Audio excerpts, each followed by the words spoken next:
This Sunday, Venezuelan President Nicolás Maduro visited the Mapna Group in Iran, a conglomerate of 70 Iranian companies established as an industrial complex in areas such as oil, electricity, gas, transportation, among others.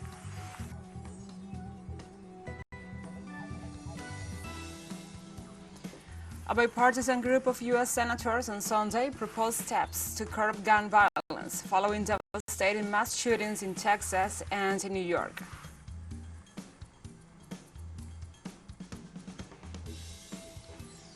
And the World Trade Organization warns of the consequences of a possible return to division of the world economy into two opposing blocs.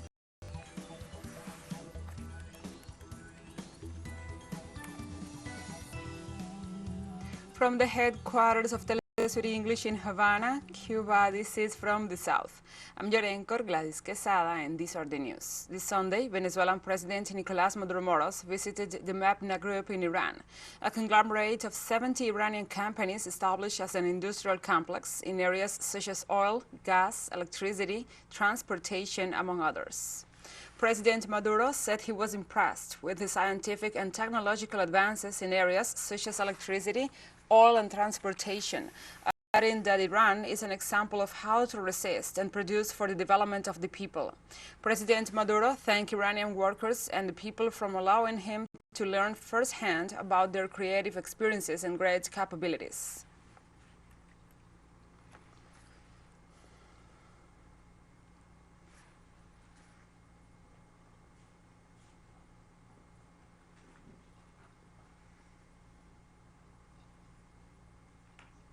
In Colombia, presidential candidates Gustavo Petro and Rodolfo Hernández began wrapping up their campaigns on Saturday.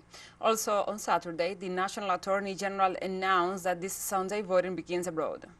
1 week before the runoff elections in Colombia, the Historical Pact Coalition and the League of Anti-Corruption Rulers have held several rallies. The rallies were not as large as it could have been expected, and according to experts, this is another symptom of what has been an atypical electoral campaign. On the one hand, Rodolfo Hernández seems to be avoiding public appearances, while Gustavo Petro has held smaller and more discreet rallies. And this change is reflected in poll numbers. Friday's technical tie became Saturday's light advantage for the candidate of the Historical Pact. On the other hand, Colombia's National Registrar, Alexander Vega, announced that polling stations have been already set up for Colombians in Oceania and Asia to start voting as of Monday.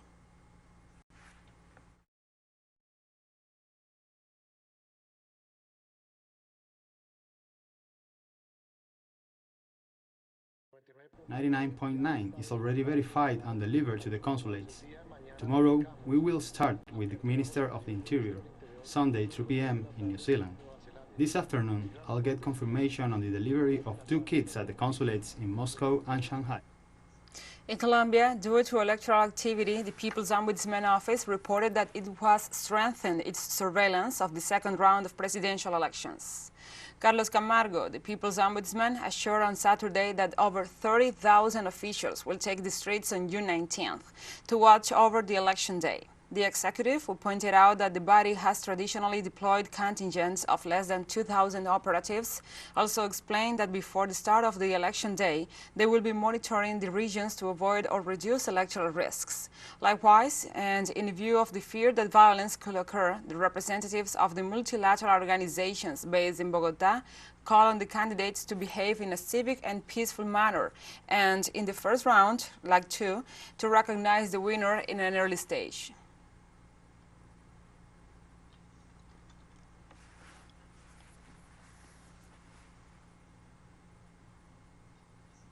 United Nations representative in Colombia, Mireya Villas, called on all the parties to accept this Sunday's election results. "We urge for a mass participation. Everyone's vote will be very important. We hope for an early acceptance of results as it happened in the first round, not only on the part of citizens but also by the candidates themselves." In Colombia, a road between the municipality of Bucaramanga and the special district of Barranca Bermeja has collapsed, barely 10 days after President Iván Duque supervised it and inaugurated. Santander Department Infrastructure Secretary Jaime René Rodriguez confirmed the closure of the road as a precaution while it is being repaired as quickly as possible. He also explained that the collapse occurred at kilometer 7 of this 25-kilometer section, which is part of the highway that was inaugurated together with the La Paz and Lisboa bridges during the recent visit of President Iván Duque.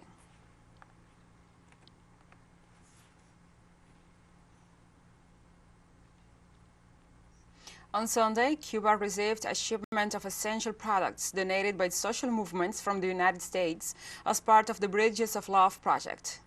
Representatives of the project arrived with the cargo at José Martí International Airport in Havana. The project is headed by Carlos Lazo, a Cuban-American who brings together immigrants from the island living in the northern nation, and Medea Benjamin, the leader of the Code Pink organization. The shipment consists of essential products for liver transplants. According to Lazo, the action was possible thanks to the goodwill of the people who made donations, since the laws regulating the economic, commercial, and financial blockade against the island prohibit its acquisition through the market between the two countries.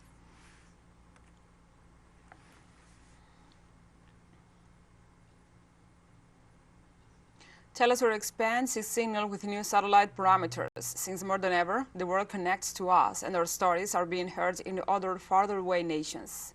These parameters are in place since June 1st in Latin America and the Caribbean, both in English and in Spanish, and quite soon further changes will be implemented for the signals in Europe, the Middle East, and Africa. This new multi-platform will continue providing truthful content to oppose the hegemonic media's narrative and our faithfulness to our audience.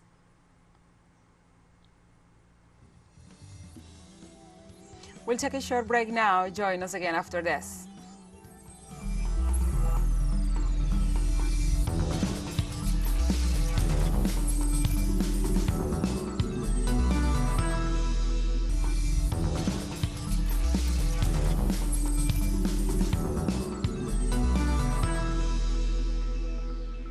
Welcome back. In the United States, a group of senators from both parties announced an agreement on new arms control legislation. A bipartisan group of 20 senators, 10 Democrats and 10 Republicans, announced an agreement that could become the nation's most significant gun control legislation in 3 decades. Among the points of the agreement highlights a legislation that will allow the police to strip weapons from people who are considered a risk to themselves or to others. It also includes the creation of a new funding for mental health services, a national network of clinics, and school safety initiatives. The proposal comes after the U.S. government faced increasing pressure from civil society sectors to reduce gun violence in the country.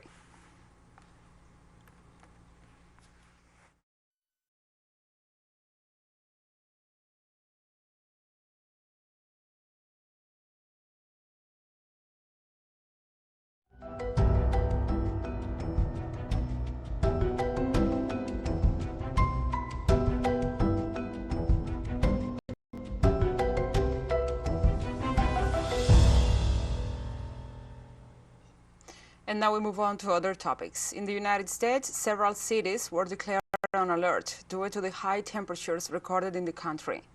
Although the formal arrival of summer is still 10 days away, the entire southeast of the North American nation could suffer heat waves, as confirmed by the National Weather Service office in Hanford, California.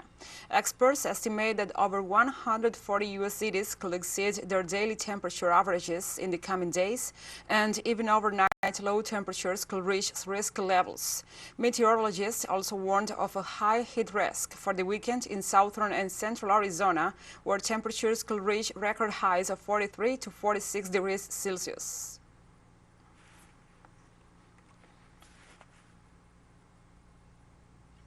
Also on Sunday, Spain concluded a week under an intense heat wave, with temperatures that placed 7 autonomous communities on alert. According to the state meteorology agency IMET, the temperatures exceeded or touched 40 degrees Celsius in several regions of the country, especially in Andalusia, where maximum temperatures reached 43 degrees. Extremadura, Castilla, La Mancha, and Madrid all in orange level.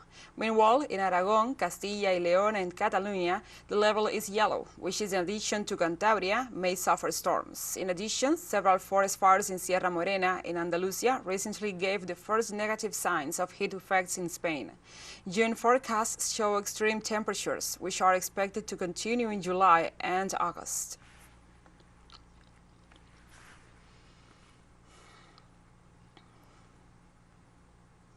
In China, over 4.3 million people have been affected following heavy rains and floods in several provinces of the country. According to local authorities, at least 1.1 million people in Jiangxi province have been affected, and almost $400 million worth on housing and agricultural damage since the end of May. The Guangxi rainfalls, landslides and floods affected 1.4 million people and damaged 51,800 hectares of crops, while Hunan has 1.7 million residents and 2,700 houses affected for the same reasons. This Sunday, the government issued a warning for another round of torrential cloudbursts that will impact these three provinces and the southern provinces of Fujian, Guangdong, Huzhou, and Yunnan until Tuesday.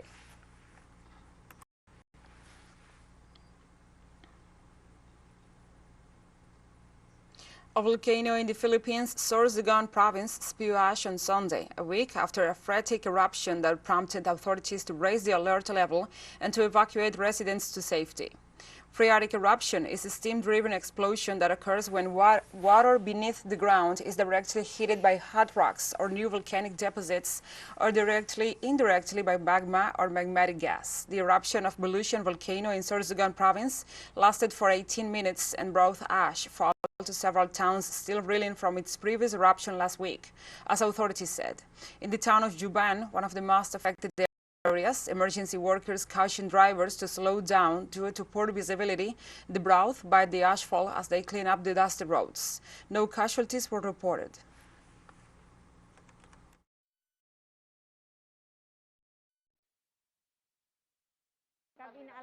It was 3 a.m. when we heard the thunder. We went outside and saw the thunder lighting across the Bulusan volcano.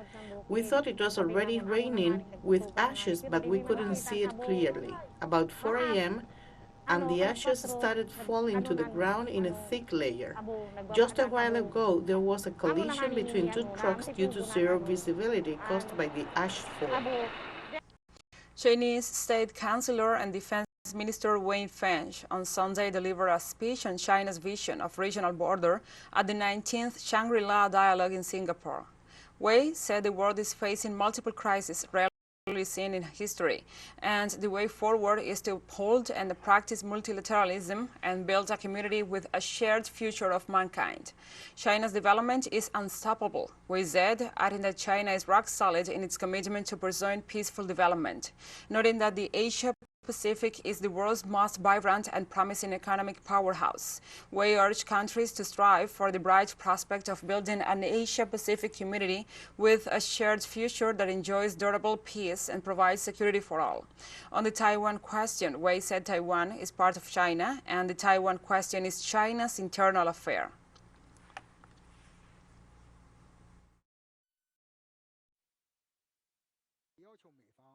We call the US side to stop smearing and containing China, stop interfering in China's internal affairs, and stop harming China's interests.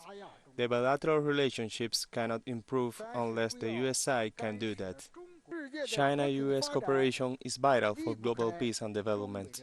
Confrontation will not benefit us or other countries. On Friday night, the leader of Mali's military junta set up a team to write a new constitution. The first draft should be ready in 2 months. The team will be able to consult all political parties and the civil society, including religious organizations and the traditional authorities. This decision comes just days after the junta announced on June the 6th it will stay in power for 2 additional years before organizing democratic elections in March 2024. Mali is facing sanctions from its regional partners of the ECOWAS for delaying an election that should have been held late February this year. ECOWAS regret the 24-month timetable. They had given Bamako 16 months maximum to transfer power to a civilian entity in order to lift the sanctions. Negotiations continue through.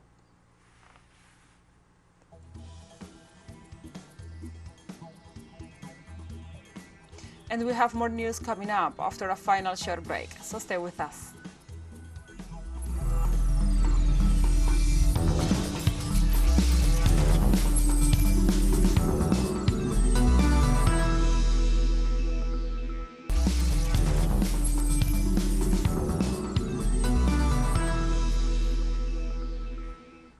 Welcome back.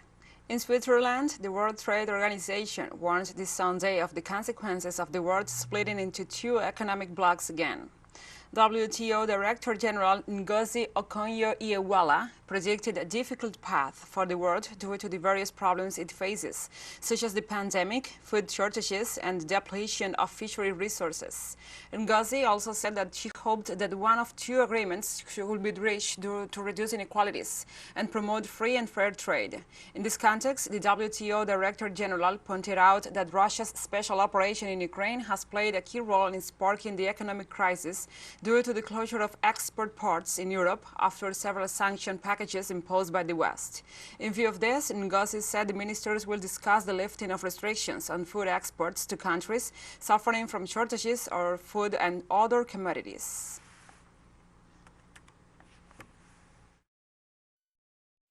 Excellencies, the agenda before us at MC12 is an exciting one, but it is also a difficult one.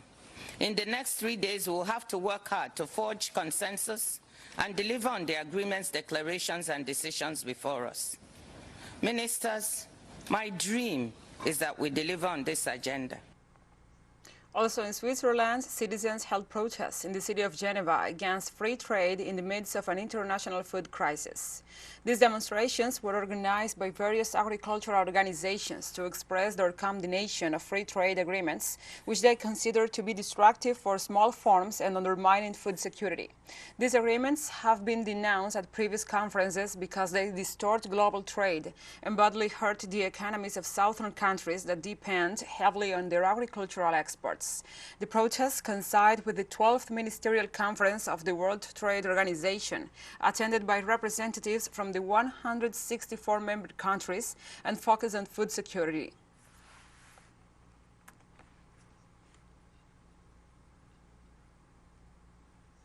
And the polls closed in France's first round of parliamentary elections, with voter abstention estimated at 52.8%, an all-time high.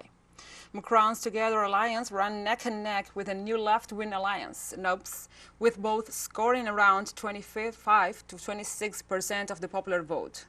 Extrapolating from these figures, polling firms projected that Macron's Together alliance will win 225 to 310 seats in the second round of voting next Sunday, possibly short of a majority. The new Popular Ecological and Social Union was seen as winning 150 to 220 seats, making them by far the biggest opposition force in Parliament. Elections for the 577 seats in the lower house National Assembly are a two-round process. More than 6,000 candidates are running to win seats in the National Assembly. The decisive second round will be held on June 19th.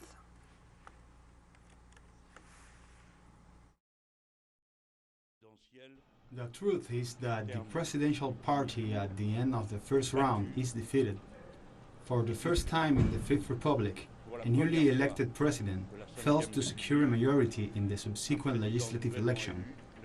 I call on our people, in view of this result and the extraordinary opportunity it presents for our personal lives and for the destiny of the common homeland, I call on our people to surge next Sunday. Thousands of people gathered in the center of Rome on Saturday to celebrate the return of the Rome Gate Pride in the streets of the Italian capital after the COVID lockdown. LGBTQI+ activists filled the Roman streets with colors and music in the parade from Piazza della Repubblica, in front of the Termini railway station to reach Piazza Venezia. Pride participants demonstrated not only for the right to choose whichever sexuality without being discriminated, but also for the right to not being discriminated because of the color of their skin or because of different religious beliefs.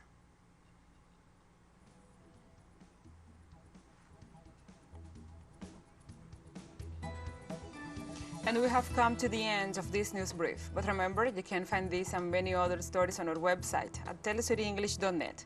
And also, if you feel so inclined, please join us on social media for all the latest news. We are on Facebook, Twitter, Instagram, and Telegram. For TeleSUR English, I'm your anchor, Gladys Quesada. Thank you for watching.